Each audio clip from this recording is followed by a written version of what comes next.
Thank you. I really appreciate that, Phil. I truly do. And I promise you, I will try and be a hoot for you. Okay. Now, I really do. I got to be honest with you, Phil. First off, thank you very much for inviting me to do this. It is always a pleasure. It's not only a pleasure, but it's an honor to do this. It really, really is. And when you said, come on, come on over to the SIG group, like you said, I came to the SIG group, I don't know, some years ago, right? And honestly, I was expecting 20 folk or something. There's 169 people here. That's cool, man. That is so cool. It really is. And I do want, can I ask a real quick question? If you don't mind clicking your either raising your hand or clicking on the hand raise thingy. I think it's under, it's under reactions. How many folks are here that have less than 6 months? Okay. If you have 6 months or less, would you mind raising your hand? Rhonda, so good to have you. Christy, Kelly, Hannah, ooh, Todd, woo, I'm digging it. I'm really, really digging it. Amber, ha cha cha cha cha. I'm really digging this. Okay, yeah, this is an active group. Yeah, baby, yeah, Andy, Megan, yeah. Welcome. And Jeanette, it's very good to have you. Truly, this is, oh man, this is great. Thank you, Josh. Yeah, good. Okay, I'm a teacher, all right? And I always have a plan going into class, right? But what normally happens is something goes right, and just goes off. So I always have to have a backup plan. My original plan, when I thought there was going to be 15 guys and all of them had 100 years, I was going to do 3 meditations, no waiting. And that was going to be a couple of meditations, that the love meditation. But anyway, I think I'm going to identify just a little bit. I'm going to qualify just a little bit.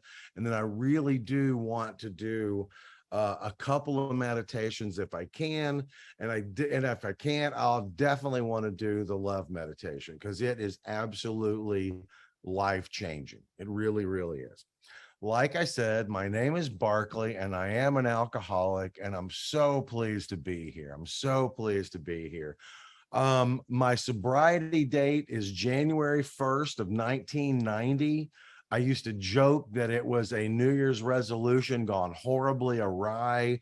And, and honest to God, when I first got here, it really was, I could convince myself that I just needed to quit drinking beer for a year. If I could quit drinking alcohol, because I was a big Budweiser fan. And I drank just, about a 12 pack or 2 every night. And if I could quit drinking a 12 pack or 2 every night, maybe my wife would get off my back. Maybe I'd lose a few pounds, maybe just a few things would happen. But really, once I actually got sober and I came in here, quit drinking on January 1st, came to my first AA meeting on January 7th, right? And I remember thinking, holy moly, I thought I was sick. These guys are really messed up. They are complete. It's like, I used to drink Scope. I used to run up peanut butter. It's like, holy God. And what I had forgotten is my father was a veterinarian, and I can almost guarantee I've done more dog dope than anybody on any page in this meeting. Okay, unless your dad was a veterinarian back before they had real federal checks, I've done a lot of dog dope. Anyway. So my home group is the Page 112 group. Whoop, whoop. I've got a few folks here from my home group in Nashville, Tennessee. And I am absolutely head over heels in love with my home group. We started it about tomorrow it will be 9 years ago. and it is always a great meeting. Before I go away, I'll put we're still doing Zoom. We have a live meeting at 6 o'clock, 7 o'clock your time on the East Coast or whatever, and 6 o'clock God's time, and on Wednesday night, and then on Monday night. It's just a great meeting. I'll put up all the information at the end. Love it, love it, love it. So I'm going to qualify. What time is it right now? Okay, it's 7:15. So I want to let you know how I got here, right? I told you my father was a veterinarian. I come from a family of 5 people, right? And alcoholism and drug addiction has killed 3 of the 5 of us. There's 2 of us left, and we're both in Alcoholics Anonymous. And I don't think that's just some kind of weird coincidence, right? I know in my heart of hearts that the only reason that I am here tonight is because I stumbled into Alcoholics Anonymous on a messed up New Year's Eve resolution. That truly is. The first time I ever got snot slinging, throw up on the ground, blackout drunk, I was 8 years old. And it was first time I ever had access to however much beer I wanted. My parents were out of town, and I'm told I drank, I don't know, several tall boy Budweisers. I don't really remember. I had a blackout, but I woke up the next morning and I was so hung over, and I felt so bad, and my head hurt so badly that I completely quit, completely swore off until I was 11. And then when I was 11, I discovered, and there's some folks on here that may be old enough to remember this. I discovered Boone's Farm, Strawberry Hill. Anybody? Boone's Farm? Oh yeah, baby. Yeah. So anyway, Boone's Farm, Strawberry Hill, they called it wine. Okay. But even though it had never seen a grape before, it was just sweet and just it tasted like that fake strawberry stuff. And I took it and I went burgle, burgle, burgle. And I got to tell you, it went down. It's kind of tasted like warm Kool-Aid or something. But man, when it hit bottom, it did that magical thing that it does for us. The reason that we are all here tonight, right? It did that thing where it just went.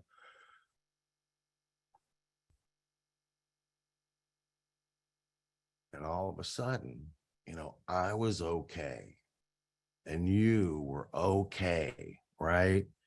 And 5th grade was okay. I was like, it was good. I could spell. I knew all my capitals. It was a good thing. And I absolutely fell in love with alcohol from that day. And I'm from a little town called Mount Juliet, Tennessee. And Mount Juliet these days is basically just a suburb of Nashville, but it was a little old hick town, and I grew up in it. And I'm not saying that I, stumbled all around Mount Juliet when I was a kid, but as often as I could get my hands on Boone's Farm or Schlitz malt liquor or Drummond Brothers beer or anything I could get my hands on, it was down it went.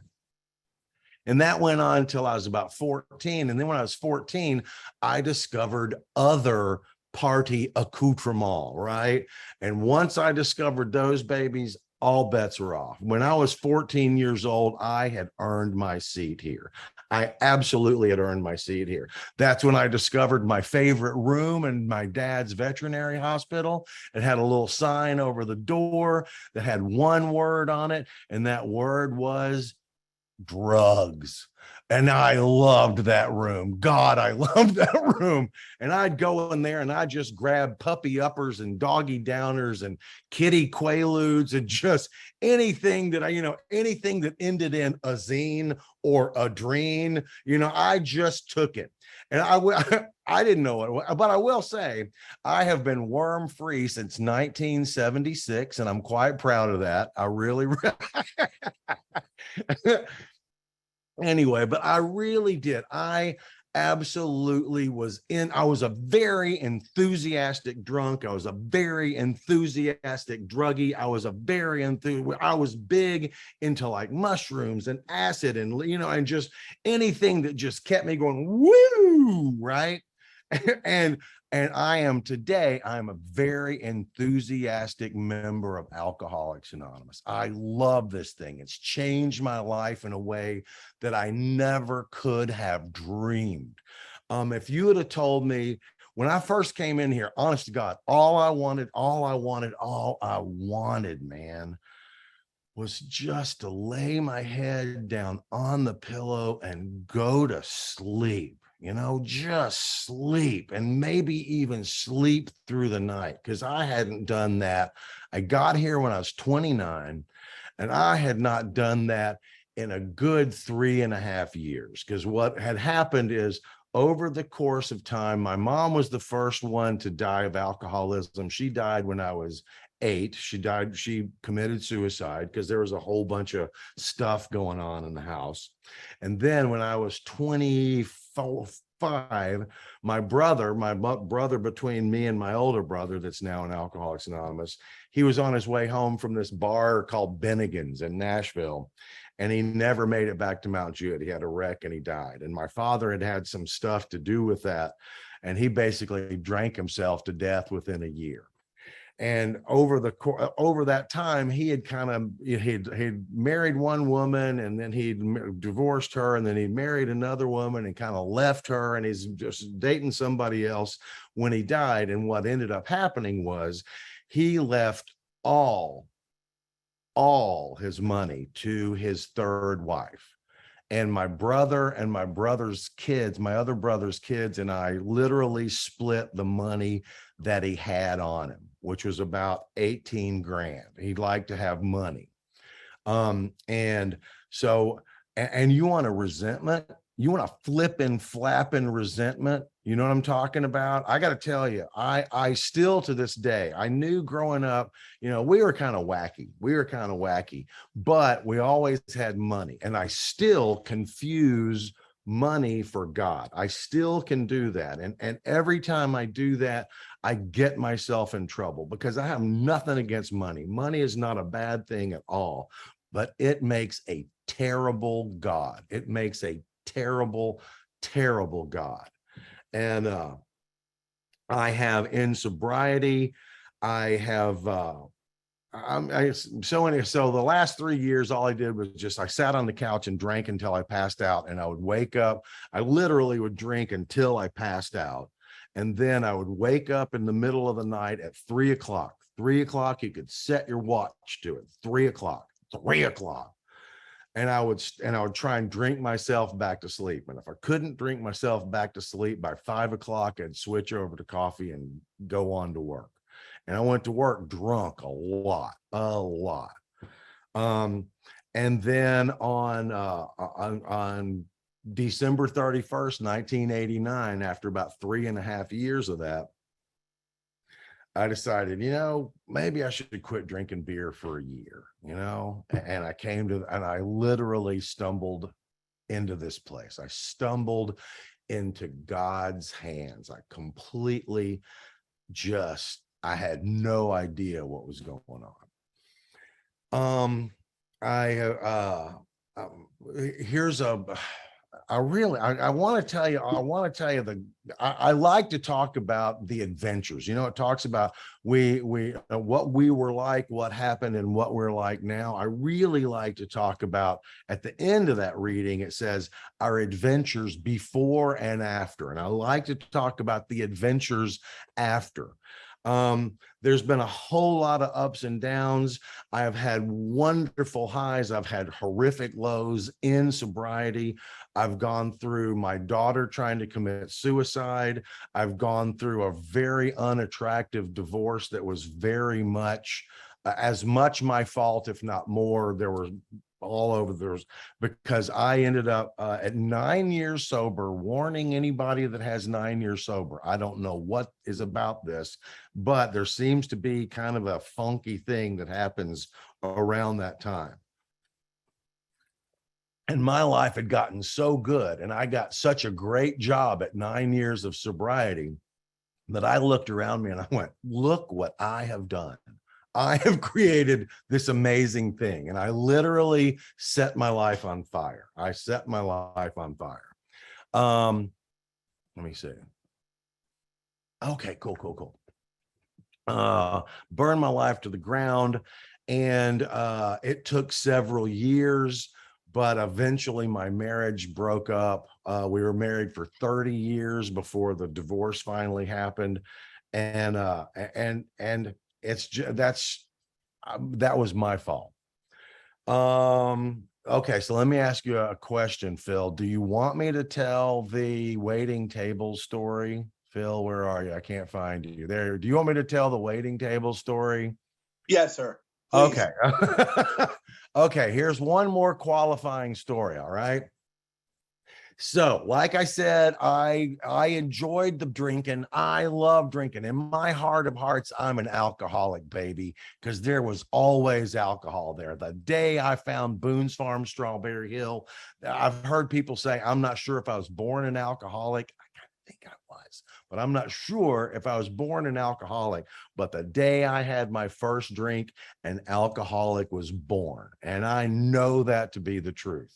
But I also liked to do other things. I smoked pot. And I got to tell you, I don't know why I smoked pot for as long as I did, because almost every time I would smoke pot, I would end up, I like to talk. Okay. I know you might not, you don't know me, but I promise you, I like to talk. and what would happen? Hey, what's going on, Kat? So I about 90% of the time when I would smoke pot, I would get like paranoid, right? I'd get like, excuse me, here's the cat. His name is Jeff. He's a wonderful cat. He's a wonderful cat.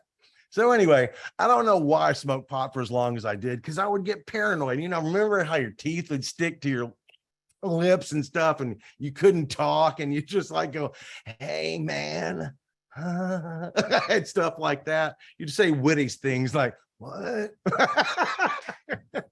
So I only smoked it for like 15 years. But anyway, so one time has anybody been a waiter? Anybody wait tables? Anybody wait tables? Anybody? Oh yeah, there you go. There's my people. There's my people. Okay, so here's the deal. Waiting tables is a great job for a drunk, because you go in, you kind of come to 1 o'clock in the afternoon, and you kind of, stumble into work around maybe 3 or 4 something, roll up all your silverware. And like, as the night goes on, you start feeling better. And pretty soon it's like 9 or 10 o'clock at night, and things are pretty darn good. And I got a pocket full of cash money, and let's go drinking. Woo! Right? That's the way I lived for 6 years. Well, this one place that I worked was a fishery. I was a fish aficionado. It was called the London Fishery. Oh, Olaf. It was out of London, Ontario, right? Anyway, so I was waiting tables one night, and it was just a dead night. It was a completely dead night. And so I had one table, they already had their check, and I was just like, well, I guess so. And my boss comes by, goes, Barclay, we're dead. I'm closing your station. And it's like I had this moment of alkalogic. Do you know what I'm talking about? This moment of clarity. I went, hey, Barclay, there's this voice. There's all these voices in my head, right? There's like a colonel who's like, what's going on around here? And there's a puppy, and there's this like junior high school girl named Natalie, and all she ever says is like, nobody likes you. They're gonna find out about you. And then there's like this dude named Dude, right? And so Dude goes, hey man, hey, I got an idea. Ooh. I went, yes, Dude. He goes, I tell you what, let's do this, okay? We're gonna go outside, we're gonna smoke a big bowl of dope. And then we're gonna go out drinking, right? I went, oh, dude, that's a very good idea. Now, for the youngsters in the room, when I say smoke a bowl of dope, what I'm talking about is the marijuana. That's what. And so anyway, I go outside, I smoke this big bowl of pot, and I come back in, And I'm just like, so I walk back in, and what has happened is not only is my table not gone, but they'd had a little rush and they opened my station again, right? And, and so like there was this guy who had like a leisure suit on, and this is like in the 80s, right? And this guy had a leisure suit, and his wife had this great big like 1960s hair, right? And I just went, you kind of get your lips off your teeth. And good evening. My name is Barclay. I'll be your waiter this evening. I turned to the lady. I said, can I get your drink order? And she goes, I don't know. And I take her drink order. Very nice, very nice. Because I know how to make money, right? I'm going to go drinking tonight. I'm turning to the guy, the leisure suit guy, to get his order. And I noticed out of the corner of my eye that the lady has like pulled out a cigarette, right? And I got to tell you, it was the 70s, 80s was a golden era for smoking. You could smoke anywhere, right? You could smoke in restaurants, you could smoke in bars, you could smoke in church, you could just smoke anywhere, right? So I pull out my lighter, right, to light her cigarette, and I go, click. And what I forgot was when I went outside to smoke that big bowl of dope, I had turned my lighter up to about that big, right? Remember those old Bics that you could just like turn that wheel and it would go, right? I mean, it was just you could weld with it. It was amazing. It was like there'd be that much butane before the flame even started, right? So so I was like, click, and it goes, whoa. and she must have been wearing like 2 cans of Aquanet or something, man, because her hair just went, oh, I mean, it was just like, and I mean, everything goes into slow motion, right? And I'm going, no, no. And I'm beating her out, and she's going, and she's beating her out. So we're beating her out, and we're beating her out. It hit her head, and it like the flames would just go, woof. It was horrible. It was just horrible. So we finally got her put out, right? So we finally get her put out. That'll straighten you right up. I don't care how high you are. That'll straighten you right up. That'll straighten you right up, right? And anyway, so they got their meal comped. Okay, they got their meal comp. And here there's 2 reasons. There's 2 reasons I tell that story. Because Phil wanted me to, and you guys are really sick and you love that story, right?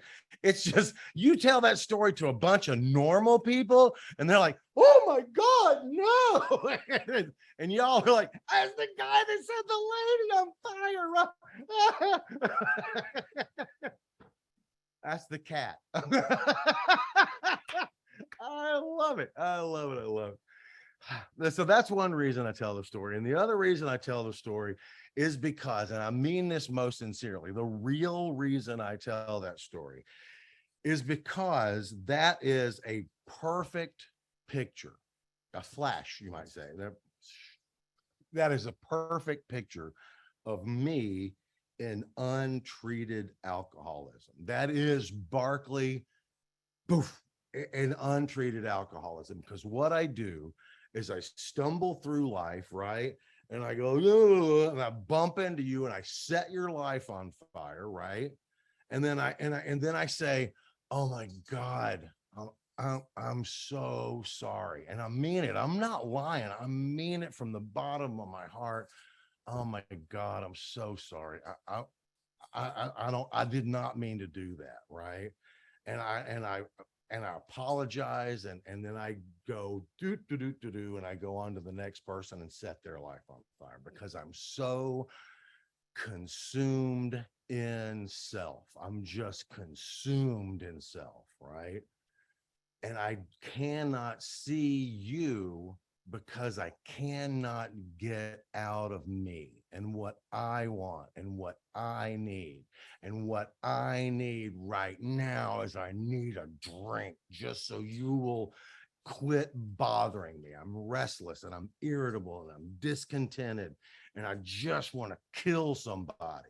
And I remember back in the day, I remember there was this time when a drink of Boone's Farm Strawberry Hill made it just all go. And that doesn't work anymore. And I'm sitting on a couch trying to drink myself to sleep and hopefully, please God, sleep through the night. And then I found you guys, right?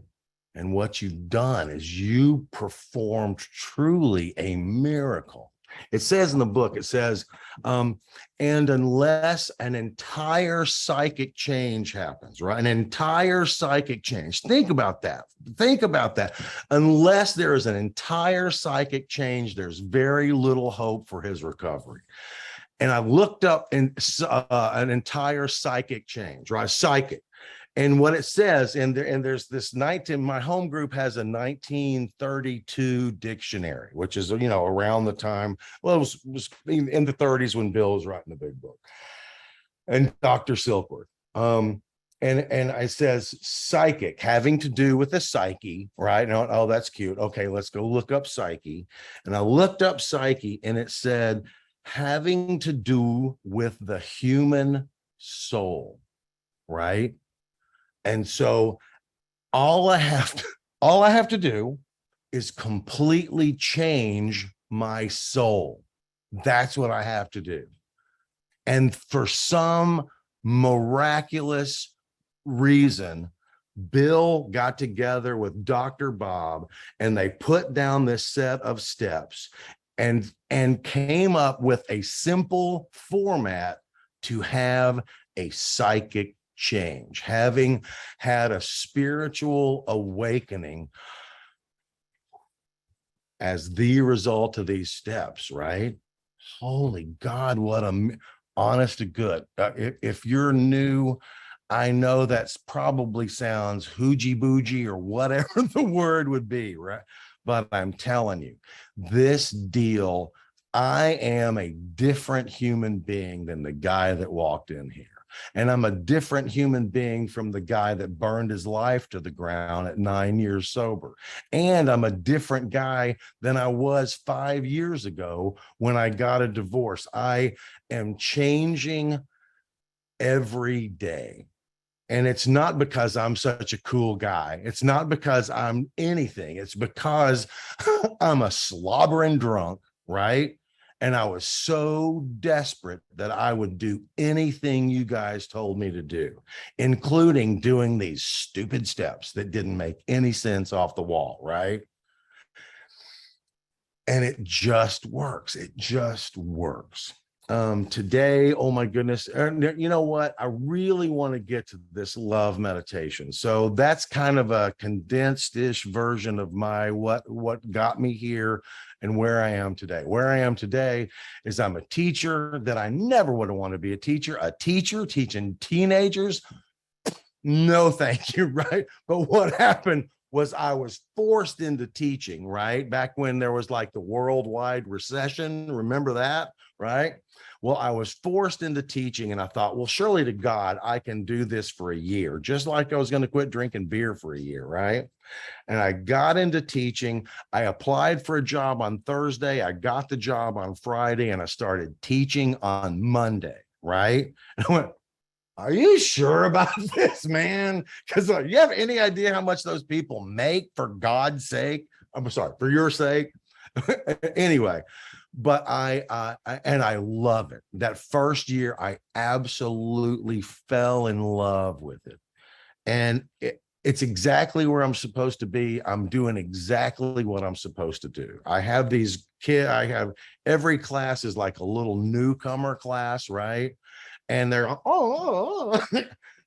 and I'm exactly where I need to be. I feel like every day I make that much of a change, I'm absolutely in love with my life. So here's what I want to do now. This is a thing. Phil and I met there's a men's retreat called The Usual Suspects.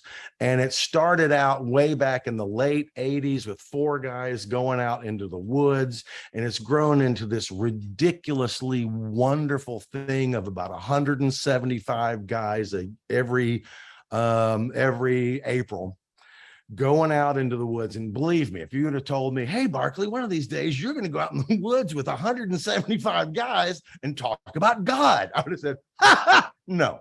But it is absolutely the coolest thing in the world. And this love meditation that Phil's talking about literally showed up one time early on with my sponsor, Scott, and 3 other guys that were like the first guys to do what became The Usual Suspects. So what I'm going to do is I'm going to ask you guys to do me a favor. I really want to get going here, Will. Yep. All right. So I'd like for you just to close your eyes. Okay. This really is a meditation. And if you will allow me to just kind of talk you through it, all right? First off, one thing I really want to make clear is that what they found, there was this woman who had a wreck in their home group, and she was kind of on life support. And they thought they wondered, can love be sent to someone? So they sat around in the square, and they found that you really can send love. And so what I'd like to do, and that's what we're going to do, I'd kind of like you to imagine love.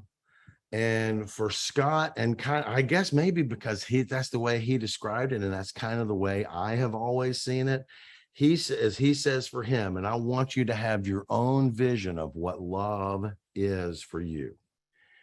And he says that is this like silver column, the silver glowing, swirling column that comes down from above and comes out of his heart and mouth and nose when he sends it to somebody. I am not the creator of love. I am simply a channel of love. And we're going to ask God to allow us to send his love to a number of people.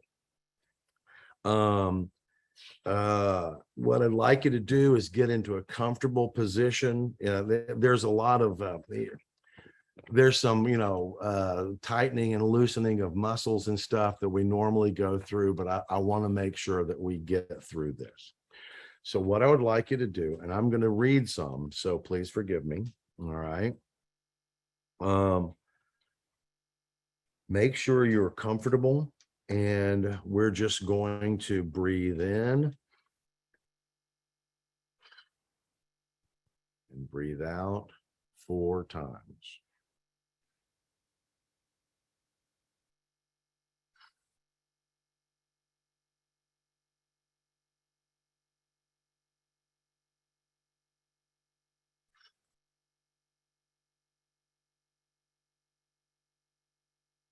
It's a summer's day.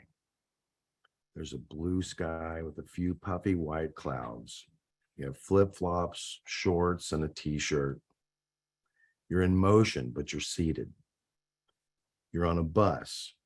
It's a large bus filled with happy people. They're singing and laughing, and you're seated on the aisle about halfway back. The people you see most often are in the rows and rows in front of you and directly behind you. People you live with, people you work with, members of your home group. Further toward the front and back are folks that you went to school with, old friends, family members you only see at holidays, and everyone you know is on this bus. Looking out the window, you see the shadow of the bus, and you realize that on the roof are boxes and containers of various kinds, and in them are the things you worry about: romance, finance, all the things that bother you and worry you. and all the boxes are tied tightly to the top of this bus. Now the bus begins to slow down, and the noise level in the bus is lessening. The bus comes to a stop, and the people are all quiet. It's your stop. You walk to the front of the bus, and the guardian angel who's driving says, all of these people and all of these things that you think about will be safe with me while you're on your trip. The door opens up, and you step off onto the curb as the door closes behind you. The bus puts off up the hill. People are hanging out of the window saying, oh man, we're going to be fine. Have a nice trip, and laughing and happiness. They go over the hill. And as the bus disappears over the hill, you stand alone, but you're not lonely. And turning your back to the road, you see a path up a small hill, and you follow it. Left foot, right foot, left foot, right foot. Cresting the hill, you start down the other side, and there are roses, millions of roses, red on your left, yellow on your right, left foot, right foot. Ahead of you is an enchanted forest.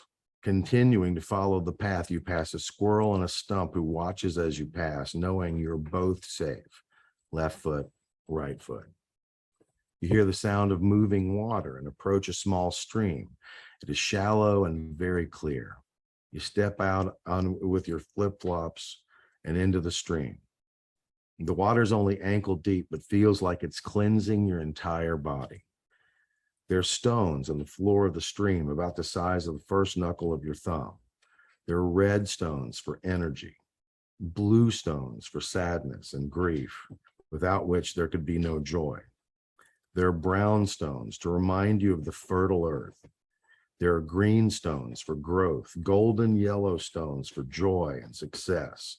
And there are purple stones, the color of royalty, to remind you that you are the child of the greatest king, the prince or princess of the kingdom. Possibly you pick up one or more of the stones, maybe not, and you begin to slosh upstream, left foot, right foot. The sound of moving water grows stronger, and as the stream bends around to the left, you see beautiful pool and the waterfall on the other side. Off to the right is a cabin where some people are rocking. They smile at you and wave. You remain in ankle-deep water and move around the left side of the pool, and as far as you can see, wonderful flowers being tended by magnificent butterflies. Approaching the base of the waterfall, you see 2 steps, and you go up them, left foot, right foot, and you see a place for you to sit behind the waterfall. Looking through the waterfall at the peaceful scene, you begin to absorb God's love.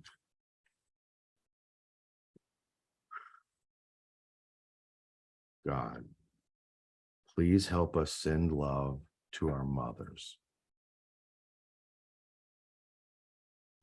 And I need to say that if you don't have someone, if I say brother or sister and you're an only child, just put someone else there.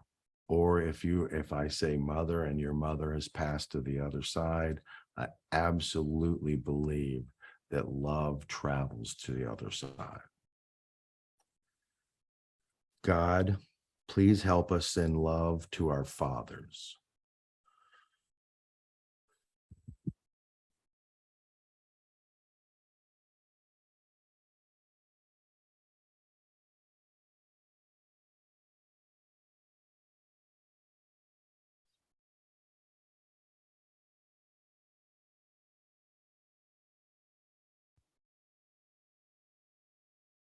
God, please help us send love to our grandparents.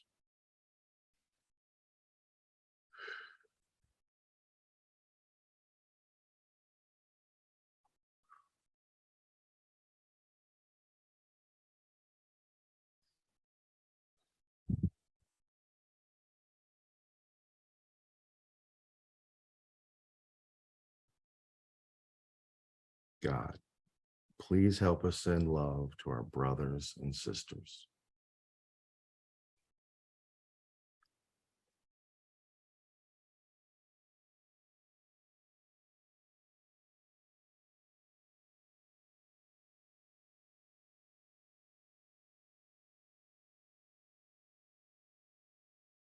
God, please help us send love to our children and grandchildren, those we have and those we will have.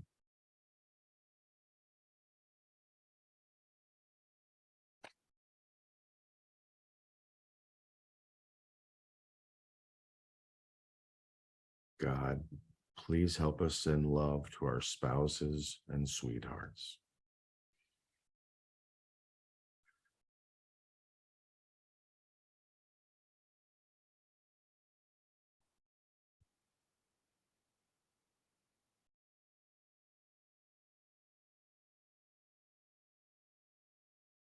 God, please help us send love to our sponsors.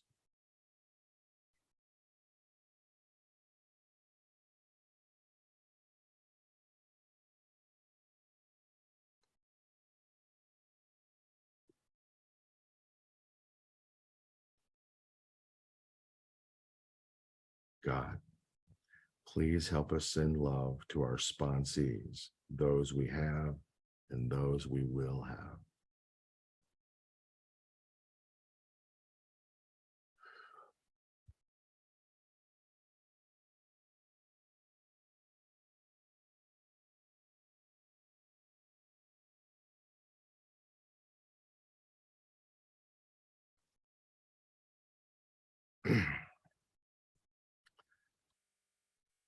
God, please help us send love to our home groups.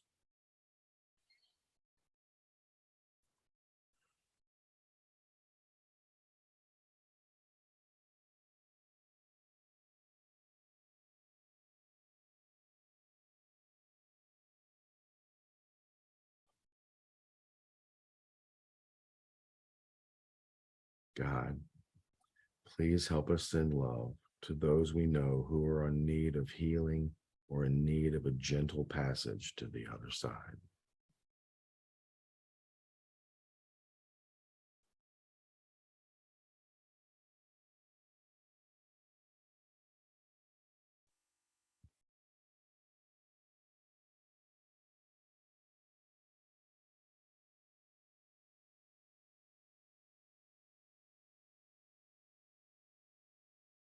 God, please help us send love to those who incite our anger, who rub our fur the wrong way.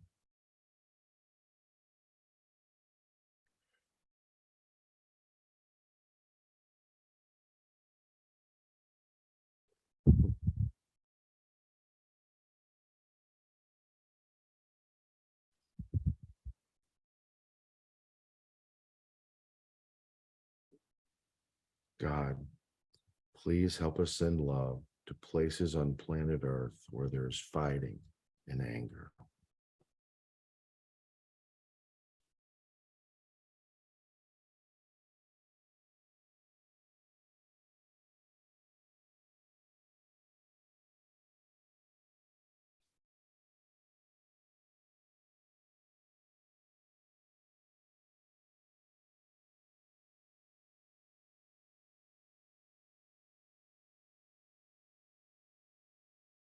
God, please help us send love to our world leaders, those we like, and especially those who we don't like.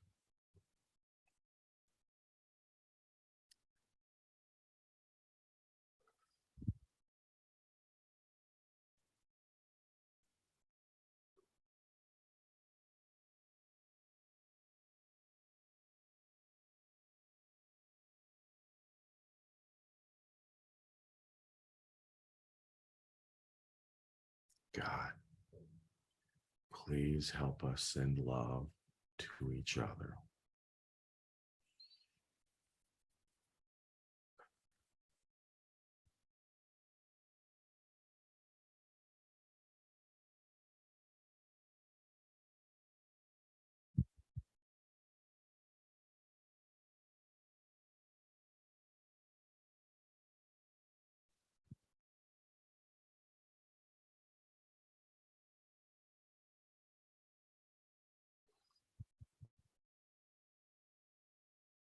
God, please help us send love to the planet Earth.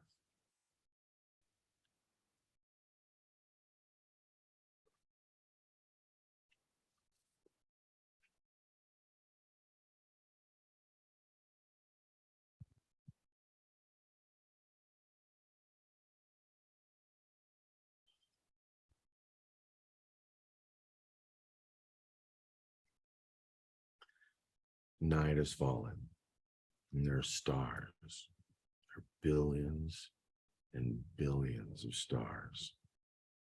They form themselves into great pinwheel clusters known as galaxies. In the Milky Way galaxy, far out on one of the spiral arms, an average star called the Sun. On the third planet out from the Sun, in the northern hemisphere, on this continent, in this country, in this city, in this neighborhood, in this building, in this room, in this chair. Welcome home. Please keep your eyes closed.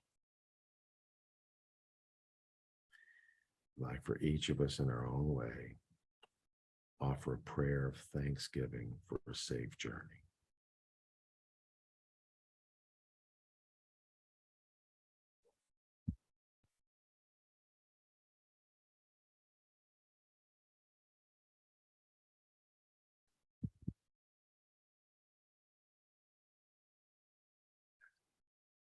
Please keep your eyes closed for just a moment longer. We're now going to begin to awaken slowly. I'd like you to wiggle your fingers. Stop. Wiggle your toes. Stop. Slowly raise your hands to your face and allow the pads of your fingers to gently pat your cheeks, your nose, and your eyelids. Now your eyebrows and forehead. Separate your hands and put your ears, separate your hands and pat your ears and neck. And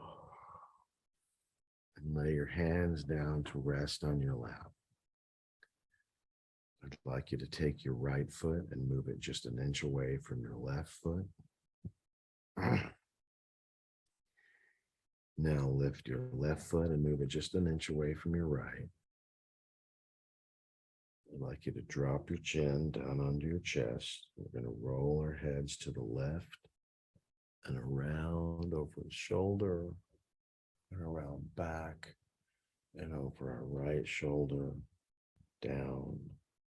We're going to roll it to the right, over our shoulder, or our back, or our left shoulder, and back down. Now raise your hands as far as you can above your head and twist your body. Cough and clear your throat. When you're ready, open your eyes. If you've opened them too soon, just close them again.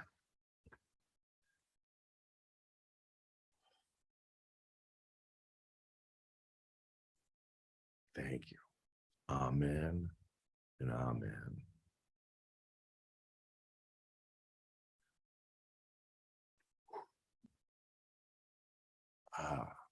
We have just a couple of minutes, and I just want to say thank you. That's the first time that I've been privileged to do that. Thank you, Phil, for allowing me to do that. And thank you all for sharing that with me. I love each and every one of you. Amen. That God, what a guy. What a guy.